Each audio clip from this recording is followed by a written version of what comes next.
I welcome you guys to my YouTube channel, The Medic Man. Today, we are going to see a very interesting topic about the beauty bone of our body, that is the clavicle. So, let's start it. The clavicle. The clavicle is a long bone. In Latin, it is known as a small key, as it resembles a key pattern in the body. It supports the shoulder so that arm can swing clearly away from the trunk. It also helps to hold the arm towards the trunk of our body. It provides support to the arm. So, first of all, to study the clavicle, we have to do the side determination. Okay, we have to hold the clavicle in an anatomical position. So, for that, the side determination is must. So, here we can see that it has two parts, the lateral part and the medial part. But the bulk of the clavicle is made up of medial part and the lateral part is small. The lateral end is flat, the medial end is large and it is quadrilateral. The shaft is slightly curved. As you can see in this picture, the medial part which is connecting towards the manubrium of our body, here we can see that it is slightly curved outside the body and the lateral part is flat and it is joined to the scapula. Now, the peculiarities of the clavicle. There are different types of peculiarities, but most common peculiarities are, or the most important peculiarities of the clavicle is that it is the only bone that lies horizontally in your body. It is subcutaneous, that is, it can be felt from the skin. As we touch the clavicle, we can feel it. It is the first bone to start ossify. The membrane ossification is present in the clavicle. The clavicle, there is no medullary cavity is present. Although the medullary cavity is absent in the clavicle, but it still possesses the bone marrow. These were the sum of the peculiarities and site determination. Now we are going to see the feature of the clavicle. Okay. So the clavicle shaft, here we can see it is divided into two parts, the lateral end and the medial end. The lateral end forms the 1/3 of the clavicle and the medial end 2/3 of the clavicle. The lateral end is flattened from upward. It has two borders. We can see here the anterior border and the posterior border. The anterior border is concave forwardly.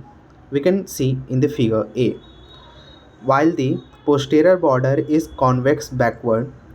We can clearly see in the figure B the lateral side of the clavicle. This part of the bone has two surfaces. Okay, the lateral end has two surfaces, the superior surface and the inferior surface. The superior surface is subcutaneous and it can be felt from our hand, while the inferior surface present a elevation. We can see in figure B that the inferior surface has an elevation which is known as conoid tubercle, and it is also presence of a ridge which is trapezoid ridge is present. Now talking about the medial two-third part. The medial two-third part is rounded.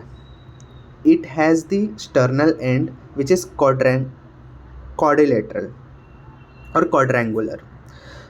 Okay, the anterior surface is convex forward. We can see that it is convex forward and this is the part we can felt from our finger. Then the posterior surface is smooth. The superior surface in the medial part and the inferior surface has the oval impression. As we can see in the figure B, there is an impression for the costoclavicular ligament. This is the oval impression present in the medial part of the shaft in the inferior surface. Okay, then there is two end present in the clavicle, the sternal end and the acromial end. Okay, the sternal end. The sternal end is quadrangular, as I already said, and it articulates with a clavicular notch, while the acromial end, it is flattened downwards and its bear facets which articulates with the acromion process of the scapular bone. Okay. Then the clavicular notch which is present at the sternal end, as we can see in figure B, it extends downwards. So the sternal end of the clavicle articulates with two different parts of the trunk. The upper end or the sternal end articulates with the manubrium, while the lower extended part of the sternal end, it articulates with the first costal cartilage.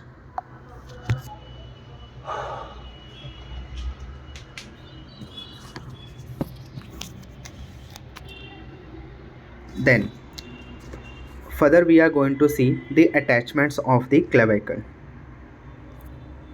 Okay, so at the lateral end, that is the acromial end, we can see the margin of articular surface for the acromioclavicular joints, which has the joint capsule. Here we can see in the superior surface at the lateral end, it has a joint capsule which articulates with the acromion process, while in the medial end it articulates with the sternum and it forms the sternoclavicular joint, while the lateral surface it articulates with the acromion and it forms the acromioclavicular joint. So the joint formed by the clavicle, there are two types: the acromioclavicular joint and the sternoclavicular joint. Then the lateral one third of the shaft, as we seen in the previous picture, that the lateral surface forms the one third of the shaft, and on the lateral surface or anterior border gives the origin of the deltoid muscles. We can see in the figure downward, there is the origin of the deltoid muscles, while the posterior surface has the insertion of the trapezoid or the trapezius muscles present.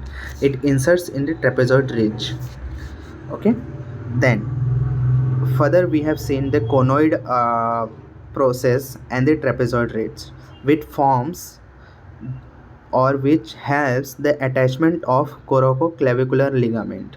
There are two types of ligament, that is trapezoid ligament and conoid ligament, which forms the corococlavicular ligaments, and it supports the arm and clavicle, and further it supports the acroclavicular joints.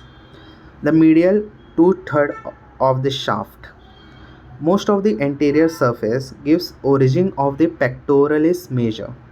Here we can see in the inferior surface in the photo below, that is the anterior surface, both in both the photo, that is the anterior surface has the origin of pectoralis major muscles, while the half of the rough superior surface, it has the origin of the sternocleidomastoid muscles. Then the oval impression which we have seen for in the medial part, it forms the attachment for the costoclavicular ligament, which articulates with the clavicle and the first costal cartilage of the ribs. Then there is a presence of subclavian groove in the posterior surface of the shaft. This subclavian groove gives insertion for the subclavius muscles, and as the subclavial muscles get inserts, the margin of that, it has clavipectoral fascia is present. Okay, and the posterior surface close to the medial end give rise to the sternoid muscles. Here we can see that is down to the costoclavicular ligament, there is the origin of sternoid muscles. So these were all the attachments which are present in the clavicle. So I think it will have become easy for you to remember. So going further on, we are going to see the ossification of the clavicle. Okay, there are two centers for the clavicle, the primary centers and the secondary centers. There is a presence of one secondary center and two primary centers. The primary centers appears in the shaft between 5th to 6th week of intrauterine life, and these two primary centers fuses with each other at the 45th day. Then the secondary center for the medial end appears during 15 to 17 years of age, and it fused to the shaft at the age of 20 to 22 years of age. So as ossification was not a very huge topic, so it is quite easy to remember. Then we are going to see some clinical feature of the clavicle bone. So the clavicle bone is the most commonly fractured by falling on outstretched hand or by indulging a indirect violence or indirect trauma. So the most common site for the fracture is the junction of the two curvature of the bone, that is the medial end and the lateral end, where the junction is present.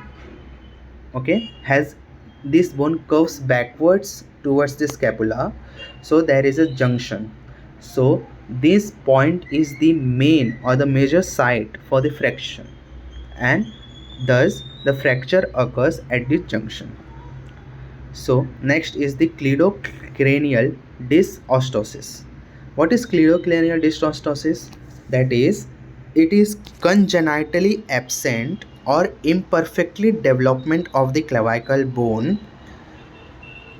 In this condition, as we can see in the figure 2, that is that girl, the clavicle is imperfectly built.